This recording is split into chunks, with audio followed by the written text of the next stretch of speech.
بسم اللہ الرحمن الرحیم۔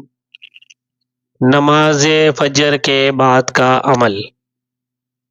ابو ہریرہ رضی اللہ تعالی عنہ سے روایت ہے کہ نبی کریم صلی اللہ علیہ وآلہ وسلم نے فرمایا کہ نماز فجر کے بعد 100 مرتبہ لا الہ الا اللہ الملک الحق المبین پڑھنے سے 5 فضیلتیں ملیں گی۔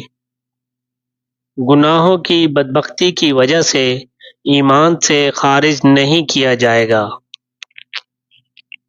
قیامت کے دن نامہ اعمال دائیں ہاتھ میں دیا جائے گا۔